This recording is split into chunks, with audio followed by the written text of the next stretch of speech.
Bonjour à tous, aujourd'hui je vous parle du schéma recherche d'approbation et de reconnaissance qui est lié au domaine d'orientation vers les autres ou du manque d'écoute des besoins personnels. Alors, ces personnes accordent une importance excessive à l'obtention de l'approbation ou de la reconnaissance des autres, au détriment de la satisfaction de leurs besoins affectifs de base et de l'expression de leurs tendances naturelles. Comme ils se concentrent habituellement sur les réactions des autres plutôt que sur les leurs, ils ne parviennent pas à développer la notion d'une identité stable et tournée vers eux-mêmes. Il existe deux types de profils liés à ce schéma. Dans le premier sous-type, les patients recherchent l'approbation et veulent que tout le monde les aime. Ils veulent être adaptés et acceptés. Et dans le second type, les patients recherchent la reconnaissance. Ils veulent être admirés et félicités. Ces derniers sont souvent narcissiques. Ils attachent une importance excessive au statut, à l'apparence, à l'argent ou à la réussite, qui représentent des moyens d'obtenir l'admiration des autres. Je vous en ai parlé quand je vous ai présenté les droits personnels exagérés. Si vous avez droits personnels exagérés, plus la recherche d'approbation et de reconnaissance, plus peut-être un schéma manque affectif, il est possible que vous ayez une personnalité narcissique. Dans les deux sous-types, les patients sont exagérément concentrés sur l'obtention de l'approbation et de la reconnaissance dans le but de se sentir bien eux-mêmes. Leur sens de l'estime de soi dépend des réactions des autres plutôt que de leurs valeurs personnelles et de leurs tendances naturelles. Une jeune femme ayant ce schéma a dit « Vous voyez comme sont les femmes dans la rue, celles qui donnent l'apparence d'avoir une vie géniale. Leur vie peut tout aussi bien être épouvantable, mais quand vous les voyez marcher, vous pensez que leur vie doit être formidable. Je pense souvent que si je devais choisir, je préférerais paraître avoir une vie géniale plutôt que de l'avoir. » Alice Miller traite du problème de la recherche de reconnaissance dans les prisonniers de l'enfance. La plupart des cas qu'elle présente sont des personnes qui expriment l'extrémité narcissique du schéma. Enfants, ils ont appris à rechercher l'approbation parce que leurs parents les y incitaient ou les y poussaient. Les parents obtenaient une reconnaissance par vicariance, mais les enfants ont grandi en s'éloignant de plus en plus de leur personnalité authentique, de leurs besoins affectifs fondamentaux et de leurs tendances naturelles. Le schéma de recherche de reconnaissance est souvent lié à celui de manque affectif, mais pas toujours.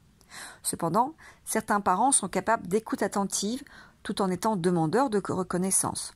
Dans de nombreuses familles, les parents s'intéressent aux enfants et les aiment, mais ils sont aussi très concernés par l'apparence extérieure. Dans ces familles, les enfants se sentent aimés, mais ils ne développent pas une personnalité stable et centrée sur eux-mêmes.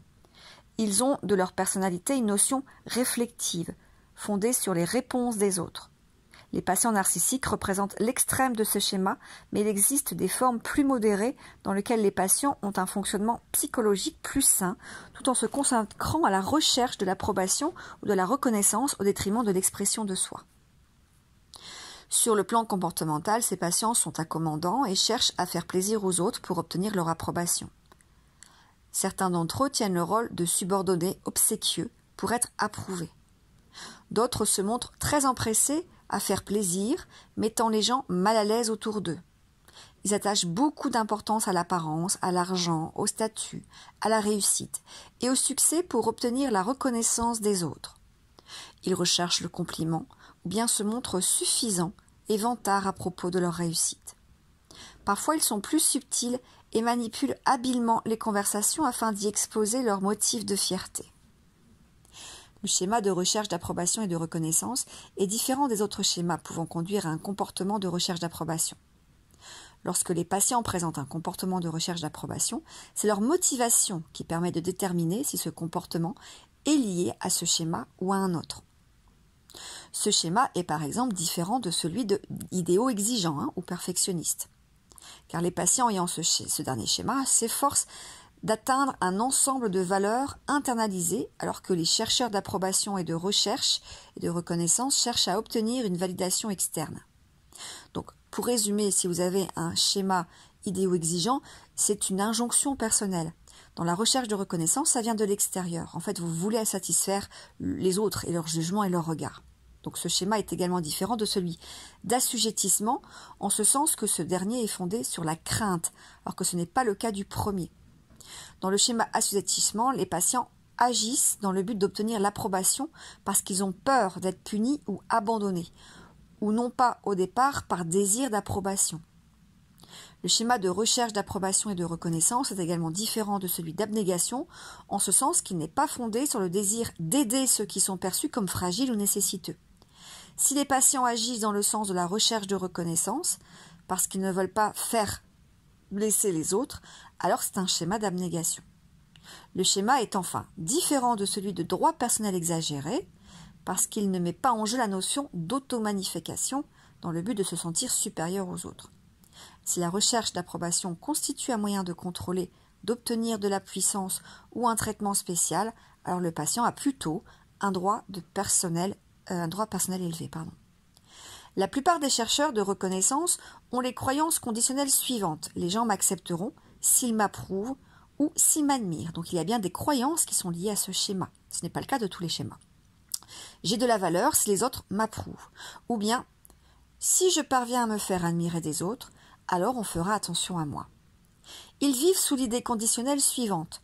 Pour se sentir bien, il faut qu'ils obtiennent l'approbation ou la reconnaissance des autres. Donc pour ces patients, l'estime de soi est souvent dépendante de l'approbation des autres.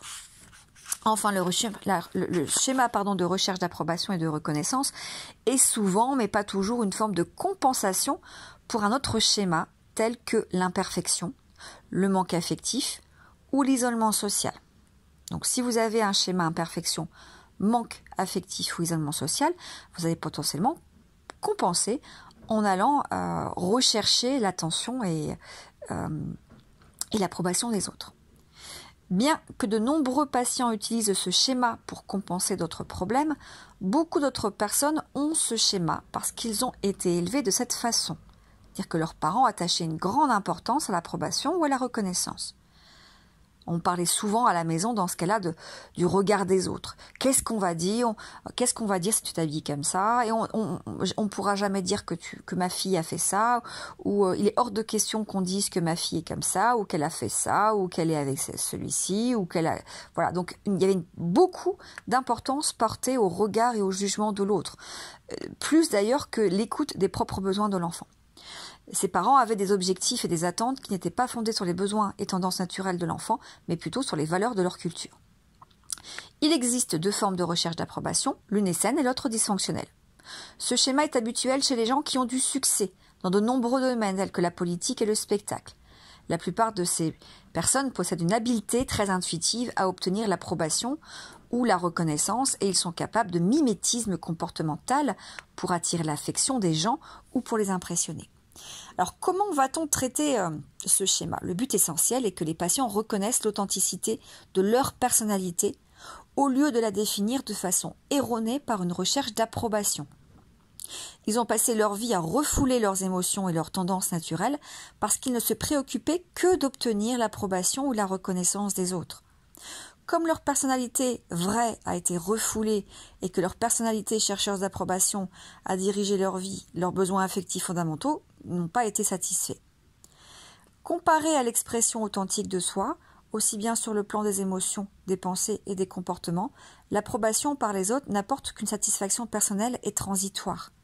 Nous sommes ici en présence d'un postulat philosophique de notre théorie. Les êtres humains sont plus heureux et satisfaits lorsqu'ils expriment des émotions authentiques et qu'ils agissent selon leurs tendances naturelles et pas selon le regard des autres. La plupart des patients ayant ce schéma ignorent ce que signifie être authentique. Lorsqu'ils sont livrés à eux-mêmes, ils ne connaissent pas leurs tendances naturelles. Le but du traitement est d'aider ces patients à moins se concentrer sur la recherche d'approbation et de reconnaissance et davantage sur leurs valeurs intrinsèques et sur ce qu'ils sont réellement. Voilà pour le schéma de reconnaissance et de recherche d'approbation.